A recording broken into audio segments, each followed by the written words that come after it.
নমস্কার প্রিয় কৃষক ভাইরা, আপনারা দেখছেন আপনাদের প্রিয় কৃষি বিষয়ক YouTube channel agriculture helper Bengali.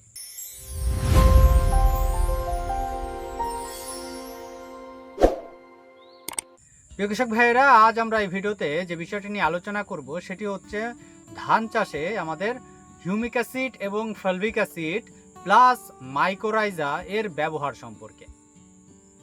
দেখুন, বাজারে আপনারা যে হিউমিক অ্যাসিডগুলো পাবেন, দেখবেন হিউমিক প্লাস ফলভিক 98% পাওয়া যায়।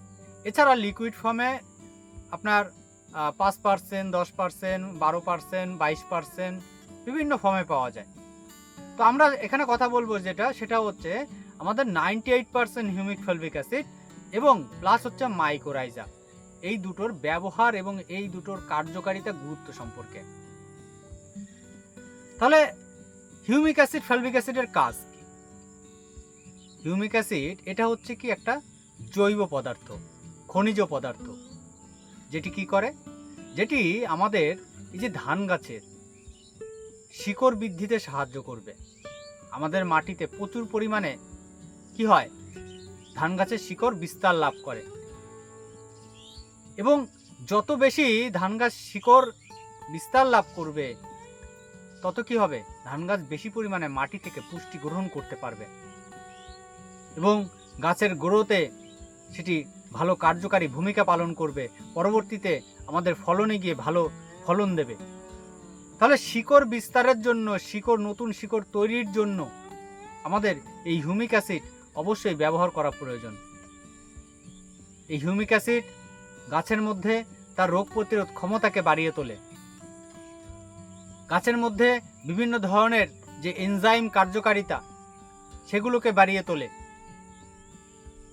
গাছ যাতে ভালোভাবে মাটির থেকে সমস্ত ধরনের খাবারকে নিতে পারে সেই দিকটা কিন্তু এই হিউমিক অ্যাসিড দেখে। এবং তার পাশাপাশি আমরা যখন মাটিতে এই হিউমিক অ্যাসিড ব্যবহার করব, মাটির মধ্যে যে সকল উপকারী অণুজীব থাকে যেগুলো আমাদের মাটির মধ্যে, যেমন অ্যাজোটোব্যাক্টর, রাইজোবিয়াম, অ্যাজোস্পাইরালাম, পিএসবি, কেএমবি, এই যে বিভিন্ন ধরনের অণুজীব যারা মাটির মধ্যে, তারা কি করছে, মাটির মধ্যে থাকা খাবারগুলোকে ভেঙে গাছের খাবার উপযোগী করে তুলছে, তাদের বংশ বিস্তারে সাহায্য করে। তাই হিউমিক অ্যাসিডের প্রচুর কাজ। তাই সেই কারণে আমাদের অবশ্যই এই ধান চাষে হিউমিক অ্যাসিডকে ব্যবহার করা প্রয়োজন এবং এই হিউমিক অ্যাসিডের পাশাপাশি আমাদের প্রয়োজন মাইকোরাইজাকে ব্যবহার করার। মাইকোরাইজার কাজ কি? মাইকোরাইজা কি? অনেকেই প্রশ্ন করে, অনেকেই জানতে চায় এই মাইকোরাইজাটা কি। মাইকোরাইজা হলো একটা জীবন্ত ছত্রাক। এটি কি করে? এটি আপনার গাছের শিকড় বৃদ্ধিতে সাহায্য করে না। হ্যাঁ করে, কিন্তু সেটা ডাইরেক্ট করে না, সরাসরি করে না, পরোক্ষভাবে করে। এর মূল কাজ যেটা, এটা কি করে, এটা আপনার সিম্বায়োসিস পদ্ধতিতে কাজ করে। অর্থাৎ আমরা যখন মাইকোরাইজাকে আমাদের জমিতে ব্যবহার করব, ধরুন এটা হচ্ছে গাছ, এই যে গাছের থেকে যে শিকড়টা বেরিয়ে আসছে, ধরুন এই শিকড়টা বেরিয়ে আসলো, এরা কি করবে, এই যে মাইকোরাইজা, এরা এই শিকড়ে গিয়ে অবস্থান করবে এবং এই শিকড়ের থেকে তারা কি করবে, শিকড়ের থেকে গ্লুকোজটা গ্রহণ করবে তাদের বেঁচে থাকার জন্য। এবং তারা কি করবে, তাদের বৃদ্ধি, শরীরটাকে বৃদ্ধি বড় করবে এবং দূর দূর পর্যন্ত তারা নিজেদেরকে ছড়িয়ে ফেলবে। অর্থাৎ যত দূর পর্যন্ত আমাদের ধান গাছের শিকড় না বিস্তার লাভ করছে, তার থেকেও দূর পর্যন্ত কিন্তু এই মাইকোরাইজা বিস্তার করবে। এর ফলে কি হয়? এর ফলে এই যে আমরা একটা বিষয় জানি যে ফসফরাস মাটির মধ্যে চলাচল করতে পারে না। ফসফরাস স্থির, নাইট্রোজেন চলাচল করতে পারে কিন্তু ফসফরাস স্থির। অর্থাৎ গাছের শিকড় ফসফরাসের কাছে পৌঁছতে হবে, তারপরে সে ফসফরাসটাকে গ্রহণ করতে পারবে। এবার দূরে যে ফসফরাসগুলো পড়ে রয়েছে সেগুলো তো গাছ নিতে পারছে না, তখন ওই যে মাইকোরাইজা সে কি করছে, ওই অনেকটা দূর পর্যন্ত সে ছড়িয়ে গেছে এবং সে কি করবে, ওই দূরে ফসফরাস যেটা পড়ে আছে সেই ফসফরাসটাকে ভাঙার কাজটা অ্যাকচুয়ালি পিএসবি করে, কিন্তু এখানে কিছুটা পরিমাণে মাইক্রোরাইজা করে, কিন্তু এর মূল যেটা কাজ সেটা হচ্ছে ওই যে ফসফরাসটা আছে, যেটা ওই পিএসবি ভেঙে দিয়েছে, সেই ফসফরাসটাকে তার শরীরের মধ্যে দিয়ে নিয়ে এসে সেই শিকড়ে পৌঁছে দেবে। যার ফলে কি হচ্ছে, গাছ বেশি পরিমাণে ফসফরাস পাচ্ছে, এবং গাছ যত বেশি পরিমাণে ফসফরাস পাবে, গাছের কিন্তু নতুন করে শিকড় বিস্তার লাভ করবে। তাহলে এটা হচ্ছে মূল কাজ। এর পাশাপাশি এই যে মাইক্রোরাইজা, এটি কিন্তু সরাসরি নয়, আমি বারবার বলছি, সরাসরি যেটা কাজ করে সে একটাই কাজ করে, সেটা হচ্ছে কি, এই যে দূর থেকে খাবারগুলোকে, গাছের খাবারগুলোকে সে গাছকে এনে দেয়। তার পরিবর্তে সে কি গ্রহণ করে, সে গাছের থেকে সামান্য পরিমাণে গ্লুকোজ গ্রহণ করে, শর্করা গ্রহণ করে, কিন্তু এই পরোক্ষভাবে গাছের শিকড় বৃদ্ধিতে সাহায্য করে, এই পরোক্ষভাবে গাছের মধ্যে হরমোন তৈরিতে সাহায্য করে, এই পরোক্ষভাবে গাছের মধ্যে গাছের রোগ প্রতিরোধ ক্ষমতা বাড়াতে সাহায্য করে। তাহলে আমরা যদি এই হিউমিক অ্যাসিড প্লাস মাইক্রোরাইজা এই দুটোকে একসাথে মিশিয়ে আমাদের ধানের জমিতে ব্যবহার করি, তাহলে কিন্তু সব থেকে বেশি ভালো রেজাল্ট আমরা দেখতে পাবো। এবার প্রশ্ন হলো, তাহলে আমরা কখন ব্যবহার করব, কোন সারের সাথে ব্যবহার করব? দেখুন, এখানে একটা হচ্ছে হিউমিক অ্যাসিড, যে হচ্ছে জৈব, এর সাথে আপনি যে কোনো কেমিক্যাল রাসায়নিক সার আপনি ব্যবহার করতে পারেন, কোনো রকম সমস্যা নেই। কিন্তু সমস্যা একটা জায়গায়, সেটা হচ্ছে এই মাইক্রোরাইজা ব্যবহারের ক্ষেত্রে। যেহেতু এর একটি জীবন্ত, একটা ছত্রাক, এ যখনই আপনি কেমিক্যালের সাথে মেশাবেন তখন কি হবে, এগুলো মারা যাবে। তাই এর সাথে কিন্তু আপনি কখনোই কোনো ধরনের কেমিক্যাল মেশাতে পারবেন না। একে যদি মেশাতে হয় তাহলে শুধুমাত্র জৈব সারের সাথে আপনি মেশাতে পারেন। আপনি এই যে আমরা বলছি হিউমিক অ্যাসিড, যেহেতু এটি জৈব, এর সাথে আমরা মেশাতে পারি। এছাড়া আমরা ভার্মি কম্পোস্ট, গোবরের সার, এর সাথে মেশাতে পারি।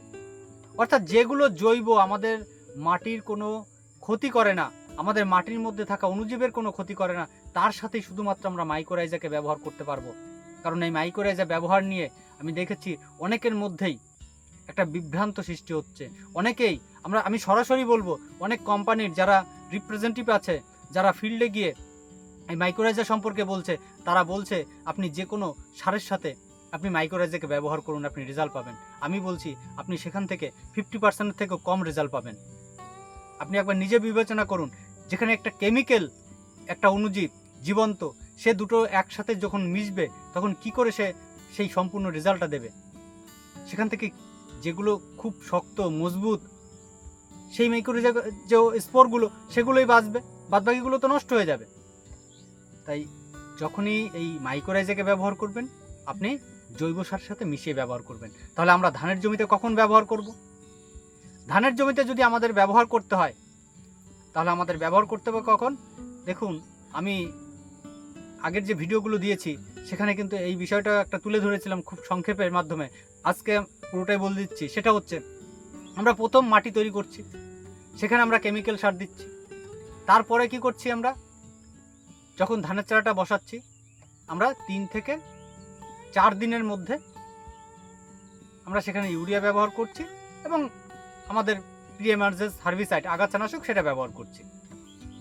বেশ ভালো কথা। আমরা ধরলাম 3 দিনে ব্যবহার করেছি। যদি আমরা 3 দিনে ব্যবহার করি, আমি 5 দিন গ্যাপ দেবো। দেখুন, খুব বেশি গ্যাপ দিতে পারবো না, কারণ আমাদের সময়টা শর্টেজ থাকে। মিনিমাম আপনি যদি 7 থেকে 8 দিন গ্যাপ দিতে পারেন, সব থেকে ভালো রেজাল্ট পাওয়া যায়। তাহলে আমরা মিডলে কি করছি, 5 দিন গ্যাপ রাখার চেষ্টা করব, অবশ্যই চেষ্টা করব। এর কমে রাখা যাবে না। আপনি 5 দিন গ্যাপ দিন।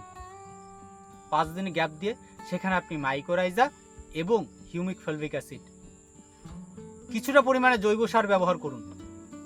গোবরের সার হোক বা আপনার ভার্মি কম্পোস্ট হোক। এখানে যদি আপনি কালচার করে ব্যবহার করতে পারেন, তাহলে খুব তাড়াতাড়ি রেজাল্ট পাবেন। যদি কালচার করে না ব্যবহার করেন, সেক্ষেত্রে রেজাল্টটা একটু স্লো হবে।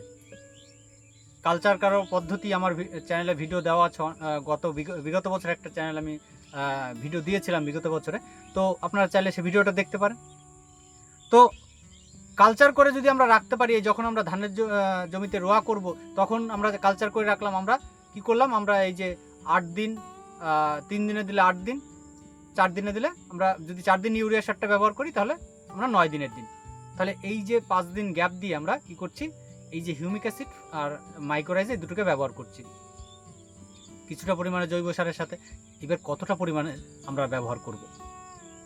আমরা যদি হিউমিক ফলভিক অ্যাসিড 98% যেটা বাজারে পাওয়া যায়, বিভিন্ন কোম্পানি পাওয়া যায়, আপনারা যে কোনো কোম্পানি নেবেন, কোনো রকম সমস্যা নেই, যে কোনো কোম্পানি নেবেন, কতটা পরিমাণে ব্যবহার করবেন।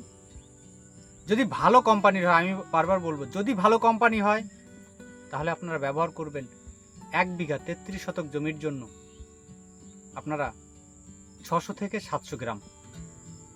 আর যদি আপনারা লোকাল কোনো কোম্পানির থেকে নেন তাহলে আমি বলবো আপনারা ব্যবহার করবেন 1 কেজি পরিমাণে।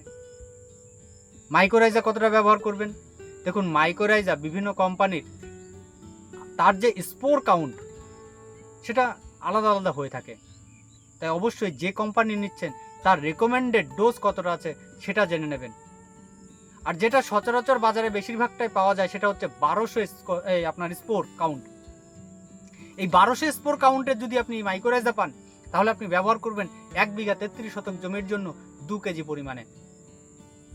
এবার এই হিউমিক ফলভিক অ্যাসিডটাকে আপনারা যেটা করবেন সেটা হচ্ছে অর্ধেকটা ব্যবহার করবেন এই জায়গায়, অর্ধেকটা আপনারা ব্যবহার করবেন হয় মূল যখন আপনারা সার দিচ্ছেন কাদা করার সময় সেখানে, অথবা আপনারা পরবর্তীতে মিনি চাপান সার দেবেন তখন। তাহলে আমরা কতটা নেব? আমরা সেক্ষেত্রে আমি বলবো 400 গ্রাম, আপনি 800 গ্রামের ধরুন হিসাব, 400 গ্রাম আপনি হিউমিক ফলভিক অ্যাসিড 98% এবং আপনি 2 কেজি মাইক্রোরাইজা, এই দুটো দিয়ে আপনি জমিতে ছিটিয়ে দিন। এরপরে আবার 5 দিন গ্যাপ দেবেন। এর মাঝখানে কোনো ধরনের কেমিক্যাল, কোনো ধরনের কীটনাশক, কোনো ধরনের যেগুলো আমাদের মাটির কোনো ক্ষতি করে, আমাদের মাটির অণুজীবের কোনো ক্ষতি করে এমন কোনো কিছু জমির মধ্যে দেবেন না। 5 দিন গ্যাপ দিলেন, তারপরে আপনি একবারে চলে যান মিনি চাপান সারে। সেখানে আপনি যে আমাদের সার ব্যবস্থাগুলো আছে, মিনি চাপানের ভিডিও আপনারা দেখে নিতে পারেন আমার চ্যানেলে, বিগত কয়েকটা দিন আগে ভিডিও দিয়েছি আমি। তো সেই মিনি চাপান সার ব্যবস্থা, তাহলে আমরা কি করছি, আগে 5 দিন গ্যাপ, পরে 5 দিন গ্যাপ, মিডিলে আমরা এই যে মাইক্রোরাইজা এবং হিউমিক অ্যাসিড ফলভিক অ্যাসিডের কম্বিনেশনটা ব্যবহার করব। তাহলে সব থেকে ভালো কাজ পাবো, সব থেকে ভালো রেজাল্ট দেখতে পাবো। তো প্রিয় কৃষক ভাইয়েরা, এই ছোট্ট ভিডিও থেকে যদি আপনাদের কিছুটা হলেও উপকার আসে তাহলে ভিডিওটিকে অবশ্যই লাইক করবেন, ভিডিওটি শেয়ার করবেন, আর কেউ জানা থাকলে অবশ্যই কমেন্ট করে জানাবেন। আর যারা আমার ইউটিউব চ্যানেল থেকে ভিডিওটি দেখছেন তারা আমার চ্যানেলটিকে সাবস্ক্রাইব করে রাখবেন। আর যারা আমার ফেসবুক থেকে ভিডিওটি দেখছেন তারা ফেসবুক পেজটিকে অবশ্যই ফলো করে রাখবেন। তাহলে যে পর্যন্তই, দেখা হবে পরবর্তী ভিডিওতে। নমস্কার।